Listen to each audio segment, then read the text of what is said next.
My name is Amy. My student number is SO441001. The title is Your Body Language Shapes Who You Are.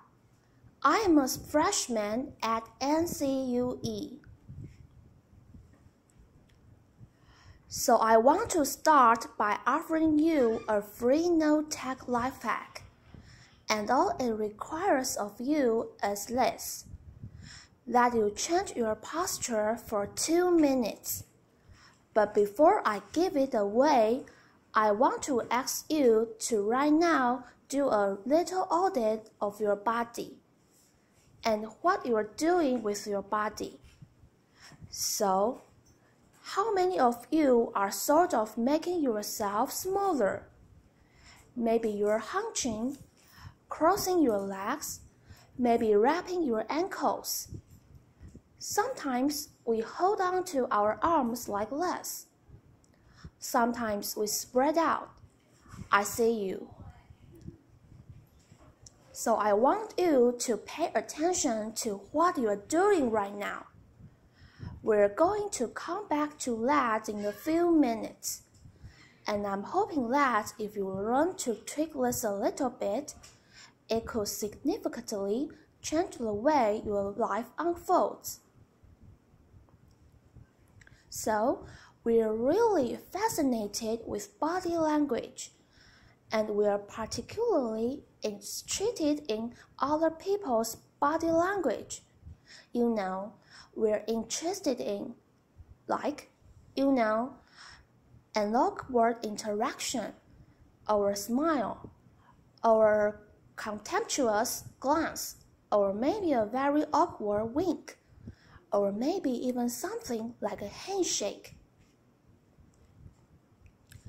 Here they are arriving at number 10. This lucky policeman gets to shake hands with the President of the United States. Here comes the Prime Minister. No. So a handshake, or the lack of a handshake, can have us talking for weeks and weeks and weeks. Even the BBC and the New York Times. So obviously, when we think about nonverbal behavior, or body language, but we call it nonverbals as social scientists. It's language. So we think about communication. When we think about communication, we think about interaction. So what is your body language communicating to me? What's mine communicating to you? And there is a lot of reason to believe that this is a valid way to look at this. So social scientists have spent a lot of time looking at the effects of our body language, or other people's body language, on judgments. And we make sweeping judgments and inferences from body language. And those judgments can predict really meaningful life outcomes, like who we hire or promote, who we ask out on a date. For example, now leaning on body, a researcher at Tufts University shows that when people watch 30-second soundless clips of real physician-patient interactions, their judgments of the physician's nicely predict whether or not that physician will be sued. So it doesn't have to do so much with whether or not that physician was incompetent. But do we like that person and how they interacted? Even more dramatic, Alex Todorov at Princeton has shown us that judgments of political candidates' faces in just 1 second predict 70% of U.S. Senate and gubernatorial race outcomes. And even Let's Go Digital, emoticons used well in online negotiations can lead to you claim more value from the negotiation. If you use them poorly, bad idea, right? So when we think of nonverbals, we think of how we judge others, how they judge us, and what the outcomes are. We tend to forget, though, the other audience that's influenced by our nonverbals, and that's ourselves. We are also influenced by our nonverbals, our thoughts, and our feelings, and our physiology. So what nonverbals am I talking about? I'm a social psychologist. I study prejudice, and I teach at a competitive business school. So it was inevitable that I would become interested in power dynamics. I became especially interested in nonverbal expressions of power and dominance.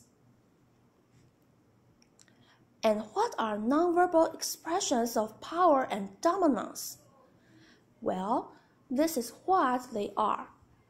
So in the animal kingdom, they are about expanding.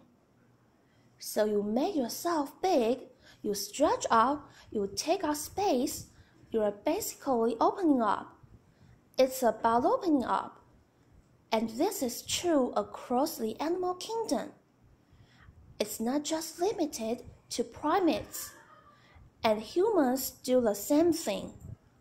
So they do this both when they have power sort of chronically, and also when they are feeling powerful in the moment. And this one is especially interesting because it really shows us how universal and old these expressions of power are. This expression, which is known as pride, Jessica Tracy has studied. She shows that people who are born with sight and people who are congenitally blind do this when they win at a physical competition. So when they cross the finish line and they've won, it doesn't matter if they've never seen anyone do it. They do this. So the arms up in the V. The chin is slightly lifted. What do we do when we feel powerless? We do exactly the opposite. We close up. We wrap ourselves up. We make ourselves small. We don't want to bump into the person next to us. So again, both animals and humans do the same thing. And this is what happens when you put together high and low power. So what we tend to do when it comes to power is that we complement the other's nonverbals. So if someone is being really powerful with us, we tend to make ourselves smaller. We don't mirror them. We do the opposite of them. So I'm watching this behavior in the classroom. And what do I notice? I notice that the MBA students really exhibit the full range of power nonverbals.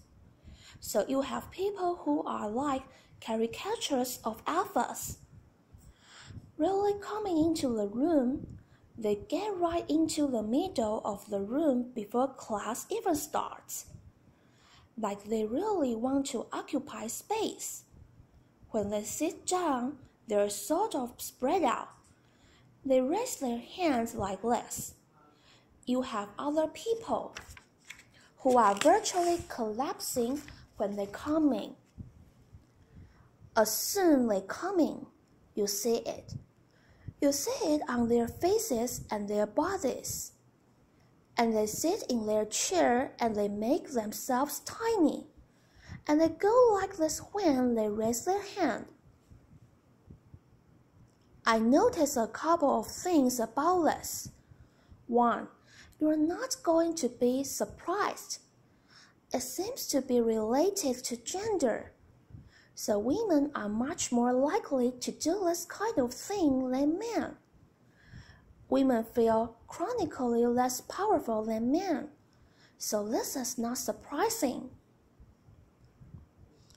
But the other thing I notice is that it also seemed to be related to the extent to which the students were participating, and how well they were participating.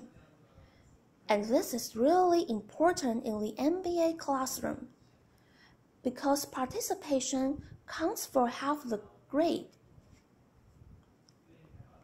So business schools have been struggling with this gender grade gap. You get less equally qualified women and men coming in, and then you get this difference in grades. And it seems to be partly attributable to participation. So I started to wonder, okay, so you have these people coming in like us, and they're participating. Is it possible that we could get people to fake it and we elect them to participate more? So my main collaborator, Dana Carney, who's at Berkeley, and I really wanted to know, can you fake it till you make it? Like, can you do this just for a little while and actually experience a behavioral outcome that makes you seem more powerful? So we know that our nonverbals govern how our people think and feel about us. There's a lot of evidence, but our question really was, do our nonverbals govern how we think and feel about ourselves? There is some evidence that they do. So, for example, we smile when we feel happy, but also we are forced to smile by holding a pen in our teeth like this. It makes us feel happy, so it goes both ways. When it comes to power, it also goes both ways. So when you feel powerful, you're more likely to do this. But it's also possible that when you pretend to be powerful, you are more likely to actually feel powerful. So the second question really was, so we know that our minds change our bodies. But is it also true that our bodies change our minds? And when I say minds, in the case of the powerful, what am I talking about? So I'm talking about thoughts and feelings, and the sort of physiological things that make up our thoughts and feelings. And in my case, that's hormones. I look at hormones. So what do the minds of the powerful versus the powerless look like? So powerful people tend to be, not surprisingly, more assertive and more confident, more optimistic. They actually feel they're going to win even at games of chance. They also tend to be able to think more abstractly. So there are a lot of differences. They take more risks. There are a lot of differences between powerful and powerless people. Physiologically, there are also differences on two key hormones: testosterone, which is the dominance hormone, and cortisol, which is the stress hormone. So what we find is that high-power alpha males in primate hierarchies have high testosterone and low cortisol, and powerful and effective leaders also have high testosterone and low cortisol. So what does that mean? When you think about power, people tended to think only about testosterone because that was about dominance. But really, power is also about how you react to stress. So do you want the high power leader that's dominant, high on testosterone, but really stress reactive? Probably not, right? You want the person who's powerful and assertive and dominant, but not very stress reactive, the person who's stepped back. So we know that in primate hierarchies, if an alpha needs to take over, if an individual needs to take over an alpha role sort of suddenly, within a few days, that individual's testosterone has gone up significantly, and his cortisol has dropped significantly. So we have this evidence, both that the body can shape the mind, at least at the facial level, and also that role changes can shape the mind. So what happens? Okay, you take a role change. What happens if you do that at a real minimal level, like this tiny manipulation, this tiny intervention? For 2 minutes, you say, I want you to stand like this, and it's going to make you feel more powerful. So this is what we did. We decided to bring people into the lab and run a little experiment. And these people adopted, for 2 minutes, either high power poses or low power poses. And I'm just going to show you 5 of the poses, although they took on only 2. So here's one, a couple more. This one has been dubbed the Wonder Woman by the media. Here are a couple more, so you can be standing or you can be sitting. And here are the low power poses. So you're folding up, you're making yourself small. This one is very low power. When you are touching your neck, you are really protecting yourself. So this is what happens. They come in. They spit into a vial for 2 minutes. We say, you need to do this or less. They don't look at pictures of the poses. We don't want to prime them with the concept of power. We want them to be feeling power. So 2 minutes, they do this. We then ask them, how powerful do you feel? On a series of items. And then we give them an opportunity to gamble. And then we take another saliva sample. That's it. That's the whole experiment. So this is what we find. Risk tolerance, which is the gambling.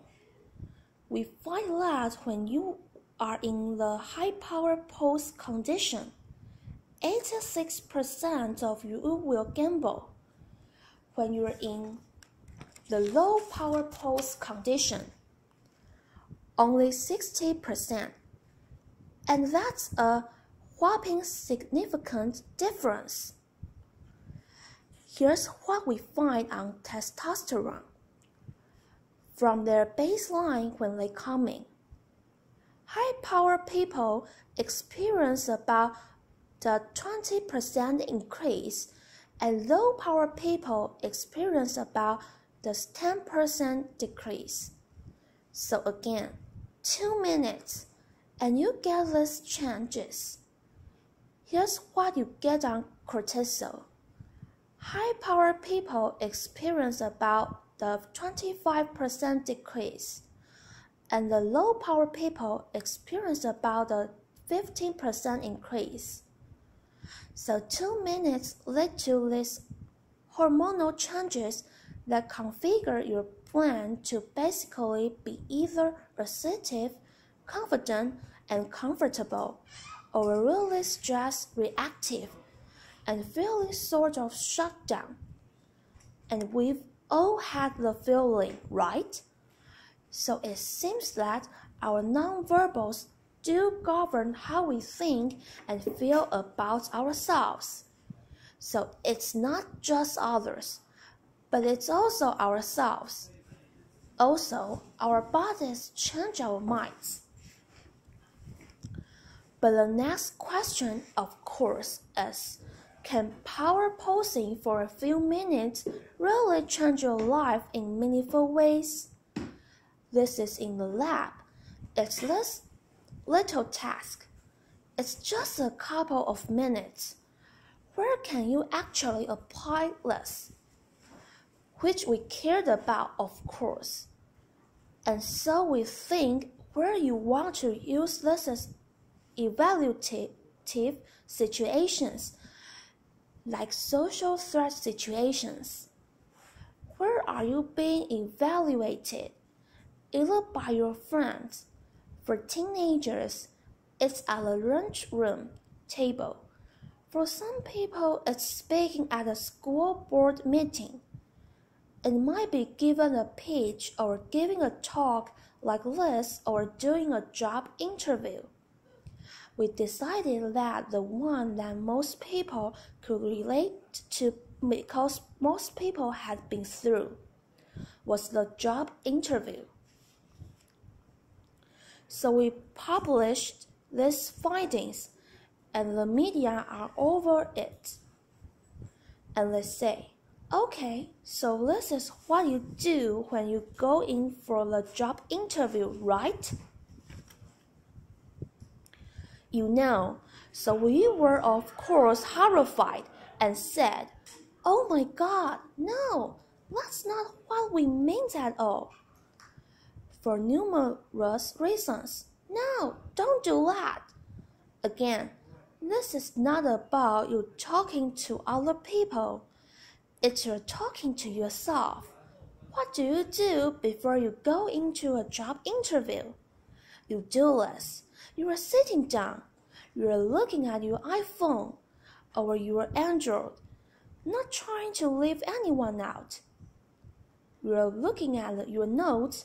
You are hunching up, making yourself small, when really what you should be doing maybe is this, like in the bathroom, right? Do that. 2 minutes. So that's what we want to test, okay? So we bring people into a lab, and they do either high or low power poses again. They go through a very stressful job interview. It's 5 minutes long. They are being recorded. They are being judged also, and the judges are trained to give no non-verbal feedback. So they look like this. Imagine this is the person interviewing you. So for 5 minutes, nothing. And this is worse than being heckled. People hate this. It's what Marianne Lafrance calls standing in social quicksand. So this really spikes your cortisol. So this is the job interview we put them through, because we really wanted to see what happened. We then have these coders look at these tapes, 4 of them. They're blind to the hypothesis. They're blind to the conditions. They have no idea who's been posing in what pose, and they end up looking at these sets of tapes, and they say, we want to hire less people. All the high-power posers. We don't want to hire less people. we also evaluate less people much more positively overall. But what's driving it? It's not about the content of the speech. It's about the presence that they're bringing to the speech. Because we rate them on all the variables related to competence, like how well structured is in the speech, how good is it, what are their qualifications. No effect on those things. This is what's affected. These kinds of things, people are bringing them true selves, basically.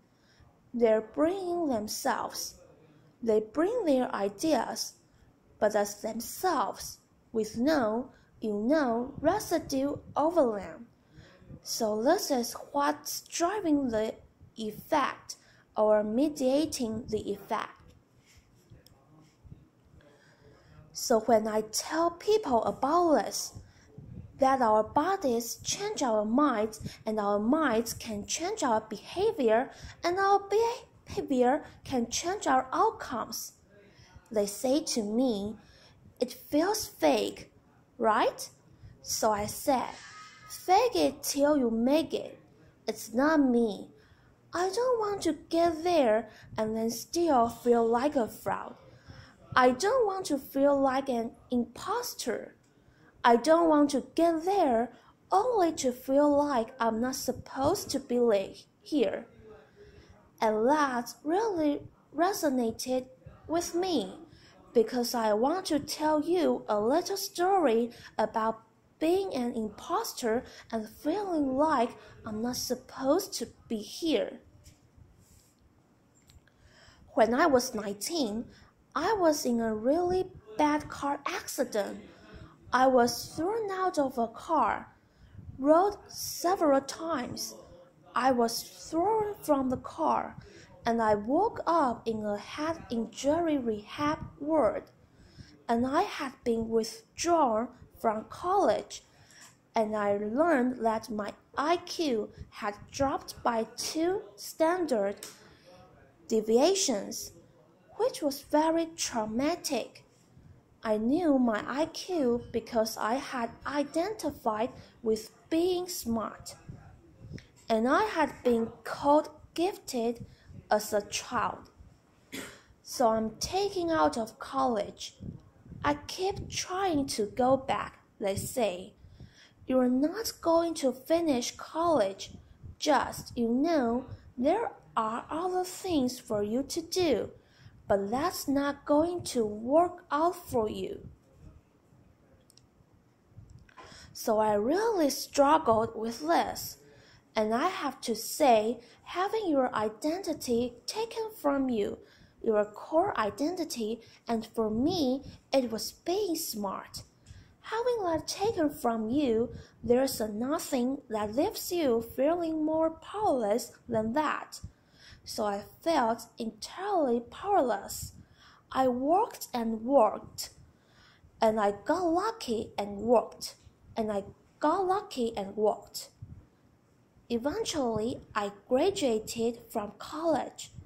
It took me 4 years longer than my peers, and I convinced someone, my angel advisor, Susan Fix, to take me on, and so I ended up at Princeton, and I was like, I am not supposed to be here. I am an imposter. And the line before my first year talk and the first year talk at Princeton is a 20-minute talk to 20 people. That's it. I was so afraid of being found out the next day that I called her and said, I'm quitting. She was like, you are not quitting, because I took a gamble on you, and you are staying. You are going to stay, and this is what you are going to do. You are going to fake it. You are going to do every talk that you ever get asked to do. You are just going to do it and do it and do it.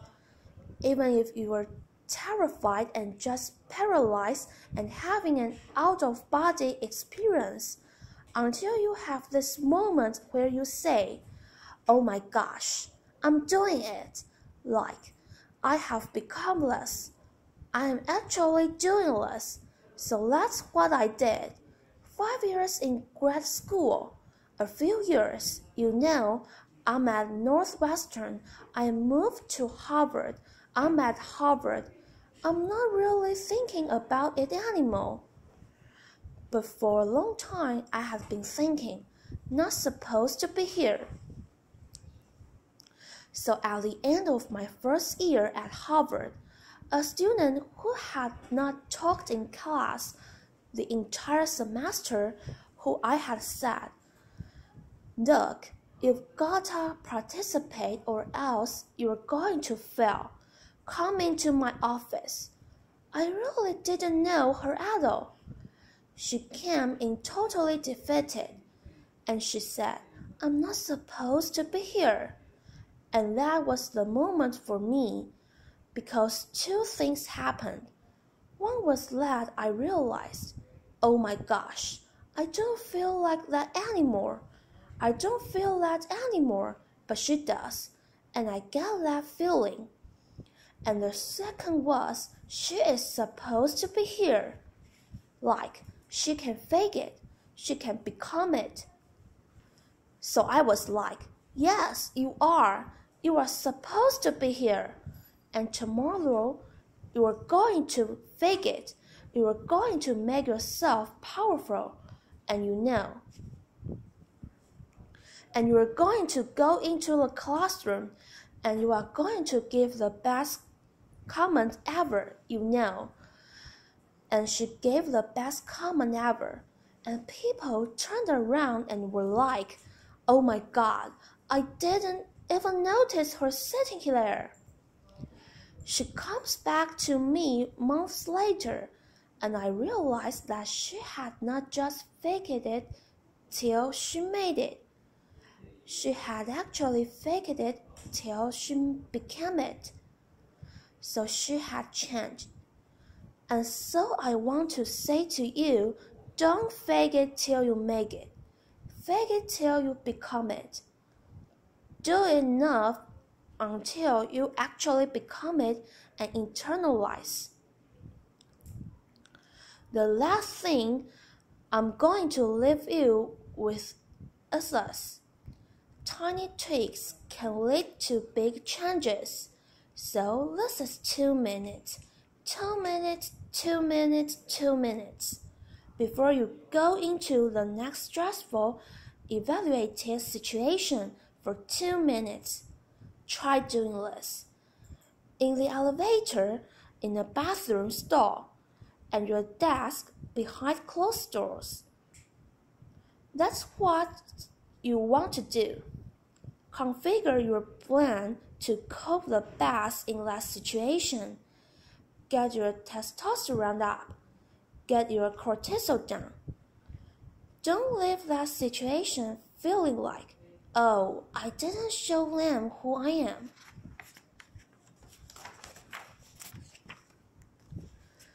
Leave that situation feeling like, I really feel like I got to say who I am and show who I am. So I want to ask you first, both to try power posing, and also I want to ask you to share the science. Because this is simple. I don't have ego involved in this. Give it away. Share it with people. Because the people who can use it the most are the ones with no resources and no technology and no status and no power. Give it to them because they can do it in private. They need their bodies, privacy, and 2 minutes. And it can significantly change the outcomes of their life. Thank you.